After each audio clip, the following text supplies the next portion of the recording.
तो ओम नमः शिवाय, श्री शिवाय नमस्तुभ्यं, जय श्री महाकाल। जी हाँ भक्तों, क्या आपका भी जो बच्चा है उसका जो मन है वो पढ़ाई लिखाई में बिल्कुल भी नहीं लगता। आप लोग बहुत ज़्यादा परेशान हैं उसकी पढ़ाई को लेकर कि आखिरकार हमारा जो बच्चा है वो पढ़ता क्यों नहीं है। जब भी आप उसको पढ़ाने के लिए बैठाते हैं तो कहीं वो घूमने चला जाएगा, कहीं खेलने चला जाएगा, कहीं कुछ करेगा, कहीं कुछ, लेकिन पढ़ेगा बस बिल्कुल भी नहीं। आप लोग को भी समझ से बाहर है कि आखिरकार आपका जो बच्चा है वो पढ़ता क्यों नहीं है। तो आप लोगों को परेशान होने की बिल्कुल भी आवश्यकता नहीं है, क्योंकि आज जो मैं आपको उपाय बताने वाला हूँ, अगर आपने उसको ध्यान से सुन के और अच्छे तरीके से कर लिया तो बस रूप से आपका जो बच्चा है वो पढ़ाई की ओर आकर्षित होगा ही होगा। क्या करना है, कैसे करना है, पूरा का पूरा बताने वाला हूँ और अच्छे तरीके से आपको समझाने वाला हूँ। तो बस उपाय ध्यान से सुन के अच्छे से करिएगा ज़रूर। क्या करना है, कैसे करना है, पूरा बता के अच्छे तरीके से समझाऊंगा, तो एक एक उपाय ध्यान से सुनिएगा। देखिए, आपको भी पता है कि पूज्य गुरुदेव की जो कथा होती है उसमें लाखों की भीड़ आती है। कैसे भीड़ आती है? लाखों की भीड़ आती है। और जब गुरुदेव की कथा में लाखों की भीड़ आती है तो वहाँ ज़्यादातर जो भक्त होते हैं वो क्या करते हैं, पत्र के द्वारा अपनी इच्छा और पत्र के द्वारा अपनी मनोकामना जो होती है वो गुरुदेव तक पहुँचाते हैं। तो अभी गुरुदेव की कथा चल रही थी, आज से 4 से 5 महीना पहले की बात है। गुरुदेव की कथा चल रही थी और गुरुदेव की कथा में लाखों की भीड़ आई। अब जब गुरुदेव की कथा में लाखों की भीड़ आई तो वहाँ ज़्यादातर जो भक्त थे उन्होंने क्या किया, पत्र के द्वारा अपनी इच्छा और पत्र के द्वारा अपनी मनोकामना जो थी वो गुरुदेव तक पहुँचाई। अब जब गुरुदेव के पास पत्र पहुँचा और गुरुदेव ने पत्र पढ़ा तो वहाँ गुरुदेव ने देखा कि ज़्यादातर जो भक्त हैं उनकी क्या है, केवल और केवल एक ही इच्छा और एक ही मनोकामना है। क्या? कि गुरुदेव, हमारा जो बच्चा है ना, उसका जो मन है वो पढ़ाई लिखाई में बिल्कुल भी नहीं लगता। हम लोग बहुत ज़्यादा परेशान हैं उसकी पढ़ाई को लेकर कि आखिरकार हमारा जो बच्चा है वो पढ़ता क्यों नहीं है। तो कृपया करके कोई ऐसा उपाय बता दें ताकि हमारा जो बच्चा है वो अच्छे तरीके से पढ़े और अच्छे तरीके से आगे बढ़े। हम लोग चाहते हैं कि हमारा जो बच्चा है ना वो केवल और केवल पढ़ाई ही करे। हमने उसके पीछे क्या कुछ नहीं किया, बहुत अच्छी उसको स्कूल में डाल के रखा है, बहुत अच्छा उसको कोचिंग ट्यूशन दे रहे हैं, हर एक तरह की सुख सुविधा दे रहे हैं, लेकिन फिर भी जब बात पढ़ाई की आती है ना तो वो कहीं ना कहीं खेलने जाएगा, कहीं ना कहीं घूमने जाएगा, लेकिन पढ़ेगा बस बिल्कुल भी नहीं। तो कृपया करके कोई ऐसा उपाय बता दें ताकि हमारा जो बच्चा है वो अच्छे तरीके से पढ़े, अच्छे तरीके से आगे बढ़े। अब जैसे ही गुरुदेव ने देखा तभी गुरुदेव ने 2 से 3 उपाय बताए और कहा केवल और केवल ये उपाय कर लेना, तुम्हारा जो भी बच्चा है जिसका भी मन पढ़ाई लिखाई में नहीं लगता, अवश्य रूप से उसका जो मन है वो पढ़ाई की ओर आकर्षित होगा ही होगा।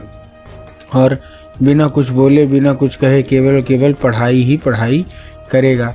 अब जैसे ही गुरुदेव ने ये उपाय बताया तो लोगों ने जा जाके इस उपाय को घर में करना शुरू कर दिया।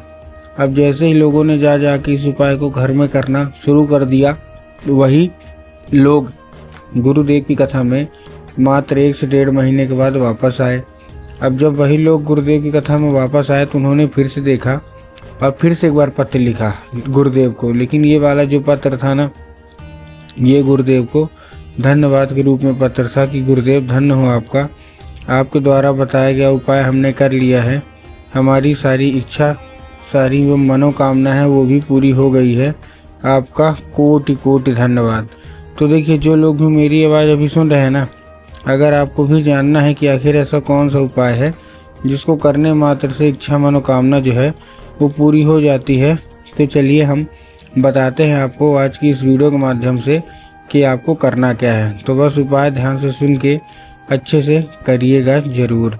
लेकिन उसके पहले चैनल पे अगर पहली बार आए हैं और आवाज़ मेरी पहली बार सुन रहे हैं तो वीडियो कर दें लाइक और चैनल को भी कर लें सब्सक्राइब, ताकि पूजनीय पंडित प्रदीप जी मिश्रा के रोज़ नए नए उपाय जो कि मैं उनकी कथा से सुनता हूँ और श्रवण करता हूँ, सबसे पहले मैं आपको प्राप्त करा सकूँ। तो देखिए, जो हमारा सबसे पहला उपाय है, इस उपाय में आपको करना क्या है। जो हमारा सबसे पहला उपाय है। इस उपाय में आपको 3 काली क्या लेना है, आपको केवल जो लेना है वो लेना है 3 काली तिल, और साथ में आपको क्या ले लेना है, 1 धतूरा। तो 3 काली तिल ले लिए, साथ में आपने 1 धतूरा ले लिया। अब काली तिल के साथ साथ जैसे आप धतूरा लेंगे, धतूरा लेने के बाद आपको करना क्या है, धतूरा लेने के बाद अपने बच्चे के हाथ में देके उसको भेज देना है कहाँ, सीधा शिव मंदिर। अब जैसे ही आप शिव मंदिर पहुँचे, शिव मंदिर पहुँचने के बाद उसको क्या करना है, उसको दक्षिण दिशा में बोल देना है खड़ा हो जाए और उत्तर की ओर अपना चेहरा कर ले। अब देखिए दक्षिण और उत्तर में ना बहुत सारे लोग कंफ्यूज होते हैं कि दक्षिण क्या है, उत्तर क्या है, हमको थोड़ा साफ साफ बताओ। तब गुरुदेव ने साफ साफ बताया था कि आप जिस भी शिव मंदिर जा रहे हैं उस शिव मंदिर का जिधर साइड जलाधारी होगा आपको अपना चेहरा उधर साइड करके खड़े हो जाना है। ठीक, खड़े हो गए। खड़े होने के बाद आपको करना क्या है, एक नाम लेके, कौन सा, महादेव का बहुत ही सुंदर सा नाम है, श्रम्भेश्वर महादेव। तो आपको करना क्या है, आपको श्रम्भेश्वर महादेव का नाम लेके और उन्हीं का स्मरण करके आपको चुपचाप क्या कर देना है, अर्पित कर देना है बस। पूज्य गुरुदेव कहते हैं कि अगर आपने ऐसा कर लिया तो अवश्य रूप से आप देखेंगे कि आपका जो भी बच्चा है उसका जो मन है ना वो पढ़ाई की ओर आकर्षित होगा ही होगा। ठीक, ये था हमारा कौन सा, ये था हमारा पहला उपाय। अब हम चलते हैं अपने दूसरे उपाय की ओर।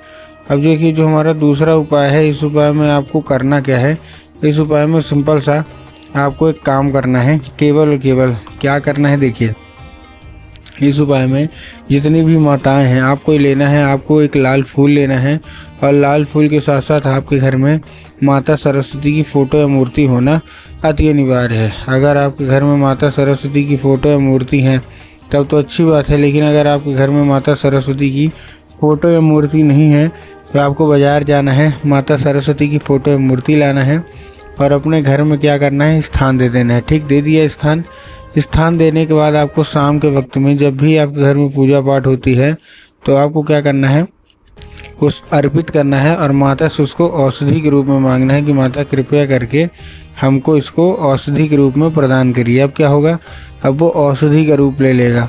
अब आपको करना क्या है, उसी रात जब आपका बच्चा अच्छे तरीके से खाना पीना खा के सो जाए तो आपको क्या करना है, वो जो लाल फूल है उसको उठाना है और अपने बच्चे के माथे पे 2 से 3 बार आपको वो फेर देना है। पूज्य गुरुदेव कहते हैं कि अगर आपने ऐसा कर लिया तो अवश्य रूप से इच्छा मनोकामना पूरी होगी ही होगी और आपका जो बच्चा है वो पढ़ाई की ओर आकर्षित होगा ही होगा।